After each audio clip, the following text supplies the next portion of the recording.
problems, we gon' make a way. Got no coach on the field, but we making plays. Hey, look, don't worry, we gon' be okay. Hey, look, why? Cause we gon' make them pay.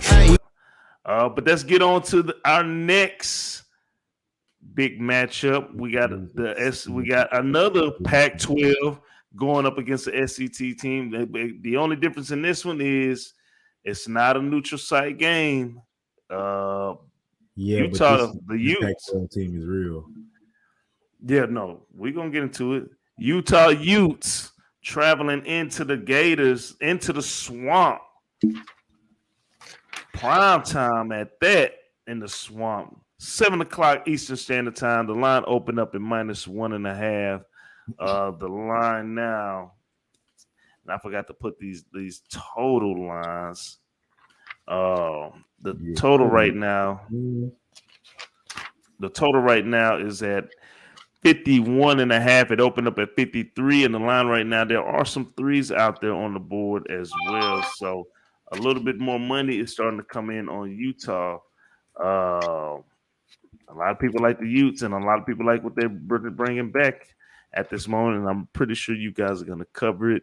Let's get to these actuals real quick for Utah. They're 5-2 against spread in the last 7 games. The overs hit 12 out of the last 17, 6-1 straight up in the last 7 games last season. They're 1-10 against spread in the last 11 games played on the September, but 13-0 straight up in the last 13 games when playing on week 1, but just 2-10 straight up in the last 12 games when they've been playing as an underdog. The Florida Seminoles, the Gators are 0-7 against spread in the last 7 games. The unders also hit 7 out of the last 10 games. 2-5 straight up in the last 7 games. 16-2 straight up in the last 18 games at the crib. 11-1 straight up in the last 12 games in the month of September. 1-4 against the spread in the last 5 games played on a week 1. And the under has also hit 10 out of the last 15 games whenever the Gators are playing as a favorite. So there are any injury reports right now for Utah. Florida, Ricky Parcell, wide receiver, he's probable for this game. And Jack Miller, quarterback, he's out indefinitely, but he's not even the guy. The guy is nice and fully healthy, ready to go for this game, and we're talking about Richardson. But with that being said, I'm going to go ahead and pass this over to DJ from the West Coast. DJ, we got a West Coast team traveling over to Marley's conference, the SEC. What's the play? Hey, check this out. Go on and write this down, Coach. Go and get ready to write this down. Because we fading the SEC and we taking Utah in this spot right here. Now, I went into this game. We did the whole thing on Bill Napier. I love Bill Napier. I love the look. I love everything. But I'm going to just give you a small piece about why I like Utah in this one. One of the main pieces from capping the game down was a lot of these players remained another year and declined the NFL. To hang around Kyle Willingham again, it must be something. Returning 8 on offense, 8 on defense, returning a stud quarterback in Cameron Rising, they just look very, very good. And it's also one of those things is you can fight the books all you want, and the number is at 3 just so they can get people to jump on each side. But the number probably should be a little higher because we don't know if Florida is really ready yet. It looked good for it looks very, very good for my guy. I can't think of his name. Napier. It looks very, very good for Napier over there. He got 6 returning on offense, 8 returning on defense. He got the QB Anthony Richardson, 6'7", 237. But they got some guys over there too, like great athletes and everything. It looks nice for them too. But first game out, first year, it's counting against you. You're going against a seasoned vet, Utah.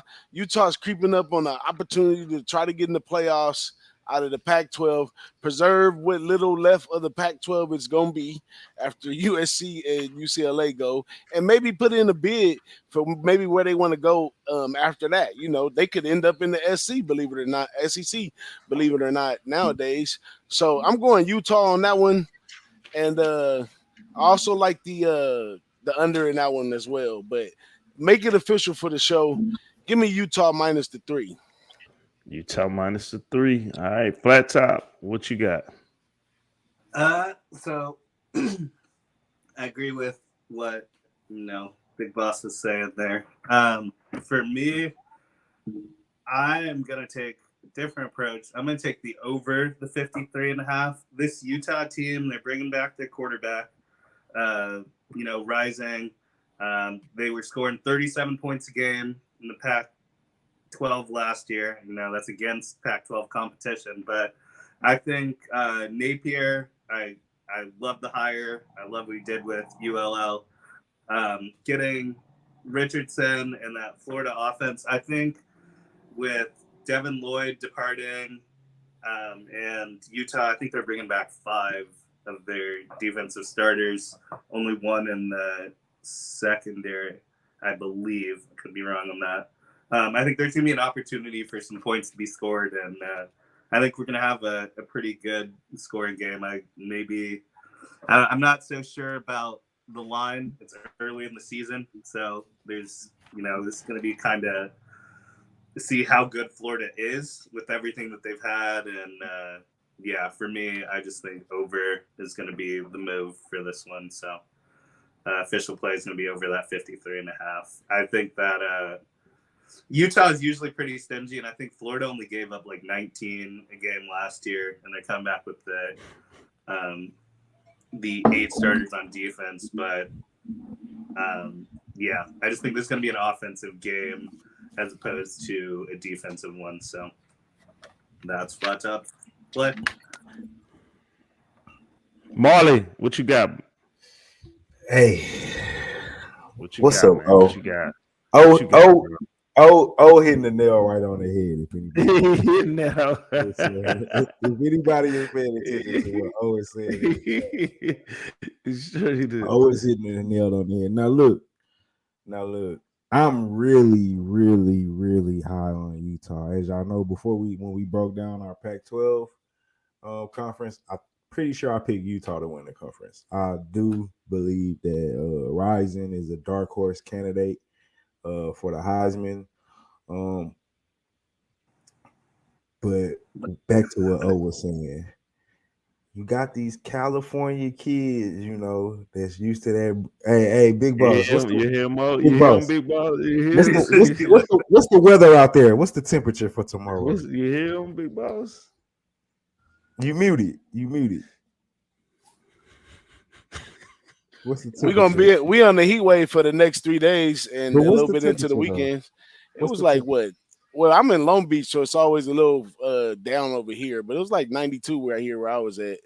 But, all right, so 92. That's a heat wave. 92 is a heat wave. Yeah, we getting a lot of humidity out here, way more than we used to. So 92 here is worse than Vegas 104, no doubt.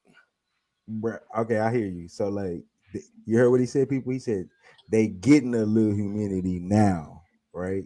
That's California, so we still got to get to Utah up in the mountains. These kids are in Florida. Like 92 is regular. You know what I'm saying? That's normal. That's not, you know what I'm saying? That humidity gonna have them boys feeling like 115, 120, one muggy, sweaty, hard to breathe. Like if you got asthma, you might not make it because you're not used to that shit. So that's gonna be hard on those kids, man. And with Florida returning 8 on defense and up front, that's the difference. When I say big boy football, like that's what I really be talking about, like those trenches in the SEC, like the Bamas, the Georgias. Florida not quite there yet. That's the only thing that concerns me about this game is just because it's Bill Napier's very first fucking year. That's the only issue. I don't know how much they got it put together. I don't know how much of a command that Anthony Richardson has on the offense. I'm with flat top though. I'm all over the over because I feel like Utah's offense will produce. They got too much coming back. They got the quarterback coming back. They will score some points. What Bill Napier is doing, and I told this on Big Boss Show, I believe he was the best hire of the college football offseason. I really do believe in this coach. So I don't know if it'll be this year, but he'll get shit turned around. I'm on Florida plus the 3, but my official play for the show purposes, I'm on the over 53.5. I think come on, SBO. I'm on Florida plus 3.5, plus the 3. But I think the better play is the over 53.5 because I think Utah's offense will score. And I think Florida is going to have to score in order to keep up. So I'm on Florida money line. I ain't that brave yet, SBO, because I don't know. It's game 1. I don't know how much Bill Napier got it yet. I haven't seen those. And, it's not like NFL where we get some preseason games to watch. I don't know how fast these kids learn this offense and if they got it in and can produce it. If they can score with them, then they will lose because Florida's defense will get more stops than Utah's will.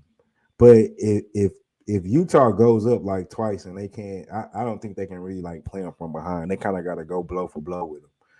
Because I really believe in Utah. But officially put me on the over. Well, I'm sorry. I guess this is how I'm feeling this weekend. I'm on a underdog weekend. I'm fucking money lining that Florida. You goddamn right I am. You going into the swamp. You in Utah with mountains. You coming into the swamp. If you're familiar with Napier, you know this offense, 1, ain't that technical. 2, falls right into what Anthony Richardson does. And that's getting outside of the pocket, play action it, read optioning it, RPO. They don't do it that much, but this is a heaven sent for the sky for not only for the University of Florida getting Napier, but Napier getting the quarterback like Anthony Robinson. Then we're talking about 8 returners coming in on defense, and they're all in the defensive backfield. So you're not going to be able to throw the ball on top of the crowd. I mean, let's really think about it. Name me a stadium, and I'm talking to you West Coasters. Name me a stadium in the Pac or on the West Coast that is as equally amount to Florida's in prime time. Name me a hostile environment like that. Coliseum? USC? Can I answer? Go ahead. I want a big ball stand. I really want a big ball stand. Why does it matter? Why does it matter where you playing in the swamp? The humidity, first of all, it's week number 1. So these guys are not getting out there on Thursday or nothing like that. These dudes going to be there from Tuesday to Sunday. They're going to adapt. I go to the South. I've been to Miami. I'm talking about the environment. Not the environment. The weather is going to play. It's college football. Yeah, but not the swamp. Name me somewhere on the West. If you go up to USC, you're gonna get spit on. You're gonna get all type of disrespect. SC ain't been popping. I'm talking about what these kids been in. The SEC, the USC ain't been popping last 2 years for that stadium to be jumping like that. That's coming to play football. They're not worried about all that. I'm just saying this: if you're basing your bet more than 20% on them playing in that stadium, you on the wrong side, because that is not going to be as detriment, even if it is, even in the pouring down cold. Let me ask you this. Mine is stadium. For real. This is a question me and Moneyline always pose. This is a question me and Moneyline always pose to each other. Boys that fuck with us know who Moneyline is. If you're a 5-star recruit, I started that. You gotta stop giving money. My bad. I started that. Coach. Go ahead. If you're a 5-star recruit coming out of high school, and we're going to say where you come from is neutral, so you're not basing this decision off location. Are you going to Utah or are you going to Florida? Obviously, you're gonna go to Florida, but what does that mean though? All right, caliber athletes. That means what I'm saying from based off that question is that I believe talent wise, Florida top to bottom is the more talented team. I think at a college level that all that talent and all that leveling up of people, some players are stud. That's in any level of ball you play. You could be playing pee-wee. It's just studs on the field at certain levels of the game. Right. But just because you was a 5-star recruit doesn't mean you're going to be a All-American player at college. That don't happen a lot. That's why they honor those kids that achieve those goals, even as 5-star recruits, because it doesn't happen a lot. So you can't. I will say this though. Utah is playing with something to prove, not only from the rankings, but they're proving it. They're doing it for the 2 fallen players. I mean, they heavy on that shit right now. You know, this season is all dedicated to them. The one cat, the running back from up there from Dallas, and then Lowe. They lost both of them in the offseason. They playing for them. That's the only thing that scares me. But come on, man. I'm putting together this style of offense ain't that hard to get done in the amount of time that they had. They had a spring ball. He has a quarterback that falls probably right into what he likes to do. Napier's offense ain't that complex for them to get it clicking and just play some defense and be in that environment. The first game, the crowd juiced up. The crowd matters. Now we're talking about a combination of the crowd and the weather being playing in there the first time. It's different than traveling. Like I said, playing in that shit, running around in that shit is a little different, but I'm not banking on that. It's a whole package. All right, we got 8 on defense. I feel like if this was Napier's like 3rd year, this would be Florida, no question. The line would be definitely different. It'd be like 6. Oh, absolutely. I totally agree. I totally agree as well. But I don't think none of that matters. I think preparation. I think scheme. Can I ask a question? I think all that stuff matters right here. Why wasn't Rising the starter in the beginning of the season last year? Because he had to work his way up. He had a couple in there that he played bad for a while. He got better later. He turned into the star later on in the season. Had to take a step down. Hey, it's just like a good relationship. Somebody got to cheat before the love come in, brother. Well, I'm on the All right, man. Well, that's how I played. And to be honest, I mean, man, that ain't my lock. I was very close to making Florida my lock, but it's not my lock. But I'm on the money line, Florida, man. That's my play. Hey, we appreciate everybody tuning in. We're at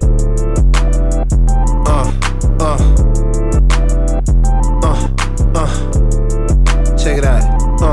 Look, we from the bottom, ain't no problems, we gon' make a way. Got no coach on the field, but we making plays. Hey, look, don't worry, we gon' be okay.